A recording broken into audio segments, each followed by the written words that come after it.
오늘은 구브로 섬 전도입니다.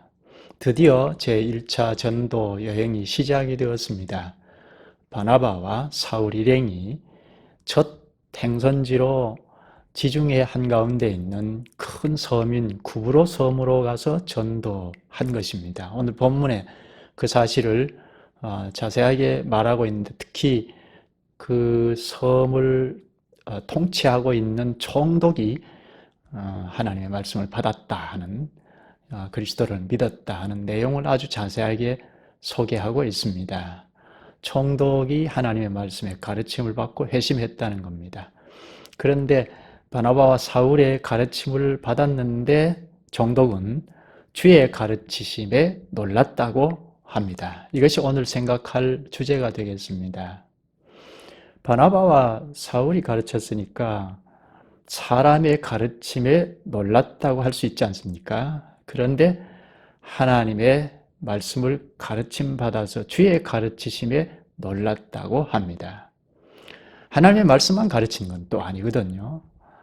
이 일행들이, 선교사들이 하나님의 말씀도 가르쳤지만 기적도 행하지 않았습니까? 총독이 하나님의 말씀을 듣고자 할 때 적극적으로 반대했던 바예수 마술사이지 않습니까? 이 사람이 적극적으로 반대하고 나오니까 사울이 이 사람의 눈을 멀게 해버렸습니다. 성령의 능력으로 눈을 멀게 했죠. 초능력을 행사한 겁니다. 이 사실을 바라보고 총독이 기적에 놀랐다고 하지 않고, 또 사람의 가르침에 놀랐다고 하지 않고 주의 가르치심에 놀랐다고 합니다. 이 점은 오늘 목사가 첫째로 생각할 점이고, 목사가 늘 하나님의 말씀을 대언한다고 설교를 하는데, 그러면 하나님 가르침에 놀랐다고 고백할 수 있어야 하는데, 이 점을 목사가 첫째 생각해야 할 점이고, 또 우리 모두가 생각할 점입니다. 과연 하나님의 말씀을 받아서 주님의 가르침에 놀랐다 할 수 있겠는지, 목사의 가르침에 놀랐다고 할지 모르겠습니다. 요즘은 코로나 바이러스 때문에 세계가 지금 놀라고 있는데, 그러나 주의 가르침에 놀랐다고 하는 걸 찾아보기는 참 어려운 시대가 되어버렸습니다. 교회가 아주 많은 시대임에도 불구하고, 그래서 주님의 말씀이라고 막 설교가 쏟아져 나오는 이런 설교의 홍수 시대임에도 불구하고 주님의 가르치심에 놀랐다고 하는 고백을 듣기는 참 어려운 시대가 되어버렸습니다. 이런 시대에 오늘 우리도 속해 있으니까 과연 주의 가르치심에 놀랐다고 할 수 있는지, 또 주의 가르치심에 놀랐다고 하는 소리를 들을 수 있을지. 목사 설교가 참 잘한다 하는 소리는 가끔 들을 수 있는데, 주의 가르치심에 놀랐다고 하는 이 말을 듣기는 참 어려운 시대인 것을 생각하면서 말씀을 듣겠습니다. 먼저는 오늘 본문에서 생각할 점이 성령의 인도 방식 하나를 배울 수가 있다는 겁니다. 주의 가르치심에 놀랐다는 것은 오늘 본문 마지막 12절에 가서 좀 생각할 점이고, 먼저 좀 하나 생각할 점은 성령의 인도 방식입니다. 두 사람이, 즉 바나바와 사울이 성령의 보내심을 받아 실루기아로 내려가 거기서 배 타고 구브로에 가서 하죠. 성령의 보내심을 받아서 첫 행선지로 구브로로 간 겁니다. 구브로로 가기 전에 성령의 보내심을 받아 어디로 첫 행선지를 정할까 고민을 많이 했을 겁니다. 어디로 가야 옳을지 생각한 끝에 구브로를 정했습니다. 여기서 성령의 인도 방식 하나를 배울 수가 있습니다. 왜 하필이면 구브로냐 하는 것입니다. 저 위쪽 수리아, 안디옥 지역에서 저 위쪽으로 수리아 지역, 그리고 저 갈라디아 지역, 그리고 왼쪽으로 서쪽으로 소아시아 지역으로 전도할 수 있지 않습니까? 그런데 첫 행선지로 서쪽으로 먼저 지중해 섬 지역의 구브로를 먼저 선택했고, 그리고 결국은 배를 한 번 더 타고 저 소아시아로 올라가서 비시디아 안디옥, 더하베 이쪽으로 전도를 쭉 하기는 했습니다. 그런데 왜 구브로를 먼저 선택했는가 하는 것입니다. 여기서 좀 잘 생각할 필요가 있는 것 하나가 구브로는 바나바의 고향이라는 거죠. 바나바는 이 구브로 섬 지역을 아주 잘 알고 있었습니다. 고향이기 때문입니다.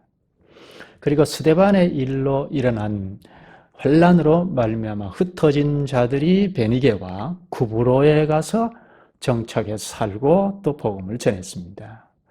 그러니까 유대인들 중에 개종한 기독교인들이 구브로에 들어가서 살고 있었다는 것 생각할 수 있고, 그리고 전도를 해서 유대인들이 개종한 사실도 있었을 거라 하는 것 짐작할 수 있습니다. 그뿐만 아니라 이 구브로 섬 지역에는 이방인들도 많이 살고 있었습니다. 이런 사실들을 바나바가 첫째로 잘 알고 있었을 것입니다. 고향이니까요.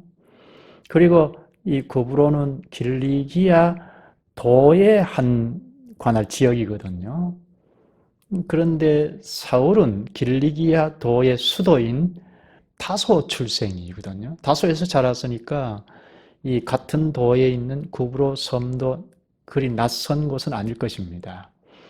그러니까 구브로 섬 지역은 아주 잘 알고 있었던 도시라 할 수 있습니다. 구브로 섬 지역에 들어가서 첫 행선지로 살람미에 가서 하나님의 말씀을 유대인의 여러 회당에서 가르칠세 하죠. 유대인의 여러 회당에서 가르쳤다. 회당이 많았다는 것은 유대인들이 참 많았다는 것을 알 수가 있습니다. 유대인들 할 때 먼저 생각할 점은 구약 신자들이잖아요. 구약 성경을 잘 알고 있었던 사람들입니다. 그리고 메시아 대망 사상을 다 가지고 있었습니다. 그러니까 이들에게 복음을 전한다. 예수 그리스도께서 살아계신다. 예수 그리스도가 메시아다, 그리스도라 하는 것을 전하기가 아주 용이했던 겁니다. 이런 점도 감안했을 것입니다. 1차, 2차, 3차 전도 여행을 전체를 쭉 보면, 앞으로 사도행전 쭉 읽으면 볼 텐데요. 전도 여행 때 항상 그 지역에 들어가서 먼저 회당을 찾았습니다. 유대인들에게 먼저 복음을 전한 것입니다. 그래서 받아들이면 아주 기쁜 일이고, 그렇지 않고 이단하다 하고 쫓아내면 그 길로 이방인을 향해서 복음을 전하게 되었습니다. 그러니까 덮어놓고 아무데나 가서 복음을 전한 것이 아니고 성령을 철저히 의지하면서 기도하면서 고민하고 유대인들에게, 친숙한 유대인들에게 먼저 가서 복음을 전했다는 겁니다. 그리고 거부하고 받지 않을 때 이방인을 향해서 복음을 전한 것입니다. 그런 점에서 이 구브로 섬 지역을 선택했다는 것은 아주 필요적절하다 할 수가 있겠습니다. 바나바가 아주 잘 알았고 사울도 낯선 곳이 아닌 곳이고, 그러니까 이런 점이 성령의 인도함을 받는 하나의 방식입니다. 성령께서 우리를 인도하실 때 덮어놓고 우리가 믿습니다 하고 가면 그것이 성령의 인도라고 할 수는 없지 않습니까? 성령께 철저히 의지하고 기도하면서 인도를 받지 않습니까? 성령께서 우리를 인도하실 때는 유기적으로 인도하십니다. 기계적으로 인도하시지 않습니다. 우리의 상황이나 어떤 환경, 우리의 생각, 지식, 연고지 이런 것들 다 총괄해서 유기적으로 인도해 가십니다. 그러니까 바나바가 잘 알고 있었던 고향, 그리고 사울도 아주 비교적 잘 알고 있었다고 하는 이곳을 선택해서 구브로로 가자 했을 수가 있습니다. 여기 4절에 두 사람이 성령의 보내심을 받아 실루기아로 내려가 거기서 배 타고 구브로로 갔다고 하거든요. 그리고 나서는 성령께서 일하신다, 인도하신다 하는 것이 나타나 있지 않습니다. 그리고 여기 하나님의 말씀을 유대인의 여기 살람미에 이르러 하나님의 말씀을 유대인의 여러 회당에서 가르칠세 합니다. 성령의 인도하심을 말하지 않다가 성령의 보내심을 받아 구브로로 갔다고 하고, 성령이 나타나지 않다가 살람미에 이르러 하나님의 말씀을 여러 해당해서 가르칠세 하거든요. 성령과 말씀은 동전이 양면이라고 배우지 않았습니까? 말씀을 가르쳤다는 건 말씀과 성령은 함께 하지 않습니까? 말씀 따로 성령 따로가 아닙니다. 말씀을 가르치고 배웠다는 것은 성령께서 거기 함께 계신다는 겁니다. 하나님이 짱 하고 우리에게 나타나시면 우리가 다 죽으니까 말씀으로 항상 우리와 함께 하시는 겁니다. 그러므로 하나님의 말씀을 유대인의 여러 회당에서 가르칠세 할 때 거기에 뒷면에 성령 하나님께서 계속 함께 하신다는 겁니다. 성령께서 말씀과 우리와 항상 함께 하십니다. 그 다음에 본문 6절을 보십시다.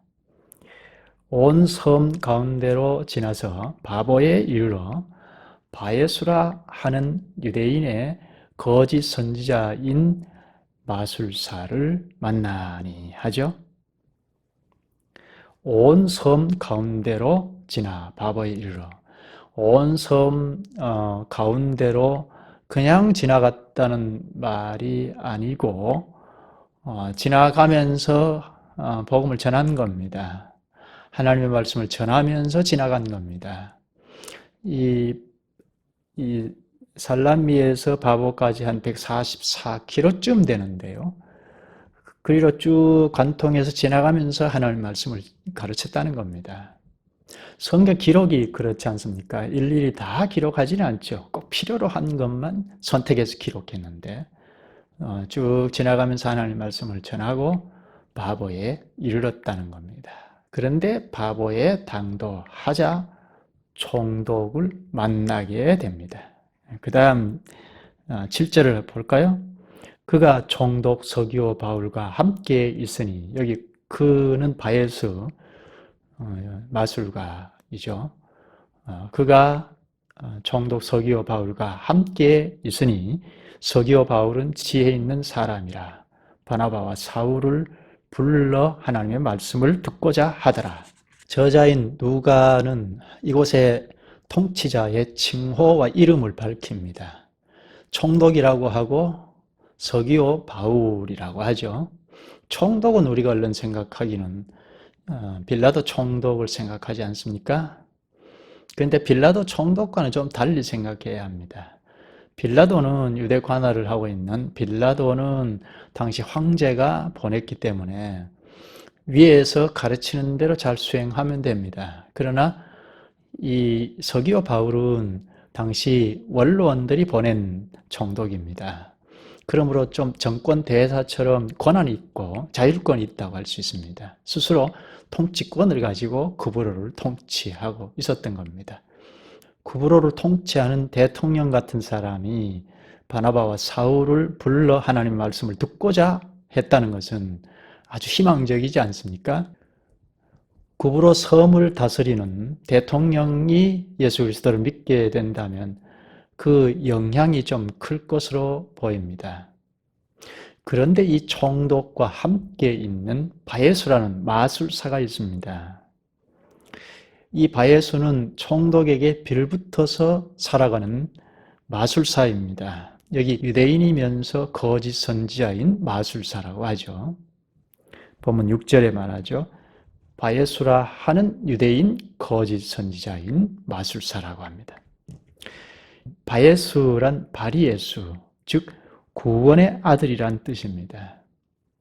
히브리 본명이 바예수, 구원의 아들이고 흔히 마술사라고 불렀던 것 같습니다. 그 다음 7절에 마술사 그가 총독 서기오 바울과 함께 있으니 서기오 바울은 지혜 있는 사람이라 바나바와 사울을 불러 하나님의 말씀을 듣고자 하더라. 잘 납득하기가 좀 어려운데요. 구브로를 통치하는 대통령이 마술사와 함께 있다. 이 마술사는 총독 서기오 바울과 함께 있다. 총독에게 아부하든지 아무튼 빌붙어서 먹고 사는 사람이란 말입니다. 이 총독이 지혜가 있어서 하나님의 말씀을 듣고자 한 사람인데 어떻게 마술사와 함께 있을 수 있겠느냐 하는 겁니다. 얼른 잘 납득이 되지 않습니다. 그런데 우리가 지금 생각하고 있는 마술사와는 좀 달리 생각해야 합니다. 마술사, 원어의 마고수인데 박사, 점성가라는 뜻입니다. 성경에 이 마술사라는 원어, 마고수라는 단어가 세 곳이 있습니다. 다니엘서하고 또 마태복음에 있고 오늘 본문에 있습니다. 다니엘서는 술객으로 번역했고 또 마태복음 2장에서는 박사로 번역을 했고 오늘 본문에는 마술사로 번역을 했습니다. 한마디로 무엇이다 말하기 참 쉽지 않기 때문입니다. 그래도 가장 잘 나타낸 곳이 마태복음 2장입니다. 예수님께서 탄생하셨을 때 저 동방에서 박사들이 예수님께 오지 않았습니까? 여기에 박사할 때 마고스라는 단어를 썼습니다. 동방에서 온 박사들 할 때 우리가 얼른 생각할 수 있는 것은 별을 관찰하고 유대 왕의 별을 연구하면서 유대 왕을 찾아서 오지 않았습니까? 이 점을 하나 생각할 수가 있습니다. 당시에 이 박사들은 별을 연구하고 하늘의 움직임을 보고 나라의 기륭을 예측하는 사람들이라 할 수 있습니다. 천문학자 그 정도는 아니고 지금 말로 하면 도사쯤 될 것입니다. 과학이 그렇게 밝지 않았던 당시 박사들 또는 점성술사들 이런 사람들이 대접을 받은 것 같습니다. 요즘같이 밝은 시대에도 정치인들이 점술가를 찾고 그렇지 않습니까? 그래서 좀 잘 맞춘다 하면 막 존경하고 막 그러기도 하지 않습니까? 그런데 당시로는 자연과학의 방식을 이용하여 사람들의 마음을 사로잡으면 따르게 되어 있지 않습니까? 요즘 신천지가 아주 떠들썩한데요. 이 사람들의 그 포교 방식, 전도 방식을 잘 보면 사람들과의 관계에서 아주 관계를 잘 맺지 않습니까? 그래서 마음을 다 얻은 다음에 신천지라는 것을 알고 난 이후에는 이미 마음이 다 빼앗겨 있는 상황이기 때문에 알면서도 빠져나오지 못한다고 합니다. 이게 참 무서운 일이죠. 그처럼 이 자연과학과 같은 힘을 빌어서 사람들의 마음을 이렇게 쏙 빼놓으면 사람들이 많이 따른다는 것입니다. 그런 점에서 이 총독 서기오 바울도 이 마술사와 함께 있었던 것입니다. 그런데 바나바와 사울에게 딱 걸렸습니다. 바로 분별하고 판단하지 않습니까? 어떻게 했죠? 먼저 7절 중간에 보면 서기오 바울은 지혜 있는 사람이라 바나바와 사울을 불러 하나님의 말씀을 듣고자 하더라. 하나님의 말씀을 듣고자 했다는 건 이 총독이 마술사만으로 흡족하지는 않았던 것 같습니다. 더 발전적으로 알고 싶었던 겁니다. 그래서 하나님의 말씀을 듣고자 했습니다. 그런데 하나님의 말씀을 듣고자 하는 총독을 가로막습니다. 누가요? 바예수라는 마술사가. 8절에 말하죠. 이 마술사 엘루마는 그 이름을 번역하면 마술사라 그를 대적하여 총독으로 믿지 못하게 힘쓰니 하나님 말씀을 못 믿게 힘을 썼다는 겁니다. 가로막은 것입니다. 아주 적대 세력이죠. 하나님의 원수라고 할 수 있죠. 우리의 원수 같으면 원수를 사랑하라 했으니까 끝까지 인내하고 할 수 있겠지만 하나님의 원수라면 그만둘 수 없죠. 물리쳐야 하죠. 하나님의 말씀을 못 믿게 하고 자꾸 가로막게 되면 하나님 나라에 들어올 자를 문을 딱 가로막고 있으니까 하나님께서 가만두지 않죠. 바울과 사울을 하나님께서 쓰신 것입니다. 9절에 보면 바울이라 하는 사울이 성령이 충만하여 그를 주목하고 여기 바울이라고 하는 사울이라고 합니다. 바울은 로마식 이름이라고 하지 않았습니까? 지금까지는 쭉 우리가 사울로 불렀죠. 사도행전 지금 1차 전도 여행 직전까지는 사울로 명명을 합니다. 사울은 히브리 이름이라고 했죠. 유대 방식 이름입니다. 그런데 앞으로는 바울로 부르게 됩니다. 이방인 전도 사역을 하면서부터는 이제 바울로 바꿔서 부르게 됩니다. 우리도 바울로 읽어 나가야 하죠. 또 지금부터 바울이 바나바보다 앞섭니다. 지금까지는 바나바와 사울이라고 이렇게 순서를 정했는데 이제 앞으로는 바울과 바나바 이렇게 바꿔질 겁니다. 실제로 바울이 사역을 주도해서 앞서서 하고 나갔습니다. 여기 바울이 성령이 충만하여 주목했다고 하죠. 여기 성령 충만. 성령 충만이 무엇이죠? 성령 충만. 성령께서 지배하는 그 지배를 여지없이 다 받는다는 것이죠. 말씀 충만과 같은 겁니다. 4절에 보면 성령의 보내심을 받아 선교 여행을 떠났는데 그리고 성령의 나타나심이 없습니다. 그러다가 여기 성령이 충만하여 합니다. 그동안 성령이 어디에 계시다가 오신 것 아니죠? 성령께서는 그리스도를 믿고 나가는 자들과 늘 함께 하시죠. 그런데 여기 결정적으로 성령께서 바울을 쓰신다는 뜻입니다. 예수 믿는 사람이면 언제든지 성령이 함께 하시죠. 그런데 여기 성령이 충만하여 성령의 지배를 여지없이 받았다는 겁니다. 조금 더 틈을 발견할 수 없을 정도로 성령 하나님의 통치 휘하에 있었다는 겁니다. 다른 말로 말씀의 지배하에 있었다는 겁니다.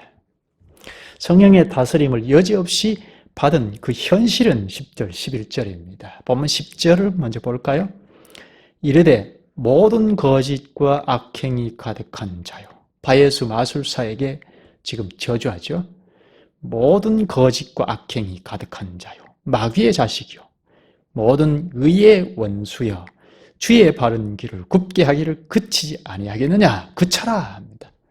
성령이 충만하여 성령의 지배 휘하에서 마술사의 본질을 꿰뚫어 본 겁니다.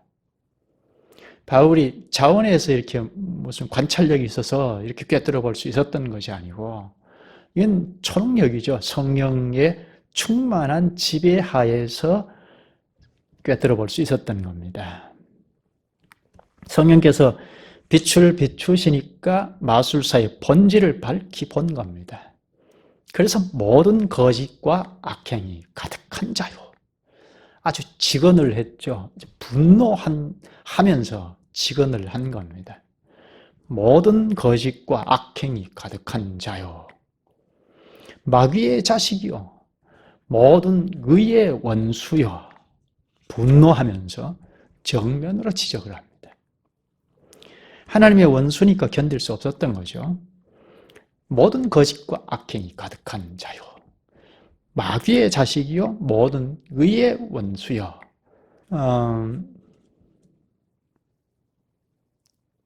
이렇게 할 수 있었던 원인이 무엇이죠? 성령이 충만했다는 것이고 그리고 하나님 말씀을 대언하니까 바르게 지적할 수 있는 겁니다.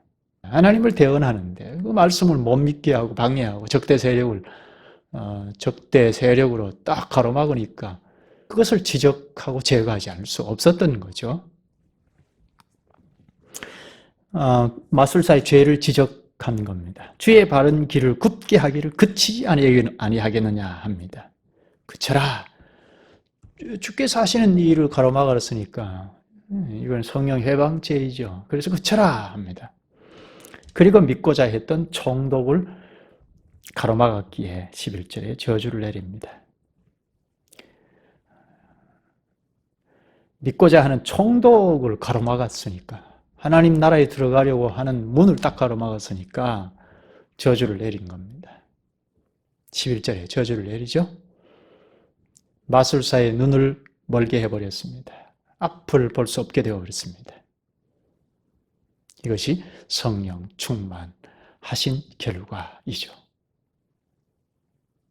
이렇게 성령 하나님께서 혹은 그리스도께서 하신 일을 다 지켜본 총독이 12절에 이에 총독이 그렇게 된 것을 보고 믿으며 주의 가르치심에 놀랍게 여기니라.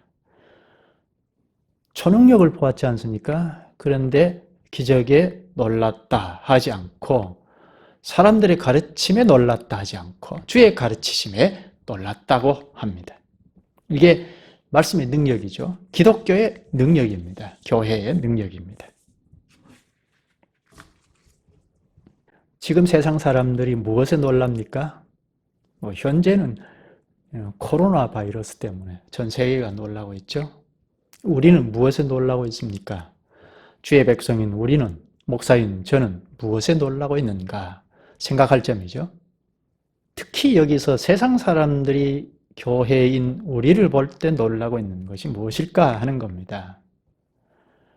이 세상, 우리나라에서 교회를 향하여 놀라고 있는 것이 무엇일까 하는 겁니다. 첫째, 목사인 저 자신이 생각하지 않을 수 없는데 목사를 보고 무엇에 놀라는가? 목사의 가르침에 놀라는가? 설교를 듣고 주의 가르치심에 놀랐다 할 수 있는가? 이 점은 우리 모두가 생각할 점입니다. 오늘도 우리가 주의 가르치심에 놀랐다 할 수 있는가? 목사의 가르침에 놀랐다 하고 마는가? 이거는 우리가 생각할 점입니다. 항상 하나님 말씀 앞에 설 때 어떤 목사가 누가 전하든지 그 말씀이 하나님의 말씀인가 먼저 따져야 하고 처음부터 아멘 하고 들어가는 것은 옳지 않고 이게 과연 하나님의 말씀인가 하는 것을 면면히 따져봐야 하죠. 성경 말씀에 비추어서 과연 그러한가 하고 확인해 봐야죠. 그리고 과연 그렇다면 주의 가르치심에 놀랐다 할 수 있어야죠. 오늘 시대에 주의 가르치심에 놀랐다 하는 소리를 할 수 있도록 해야죠. 이것이 우리의 책임입니다. 오늘 여기까지 하시죠.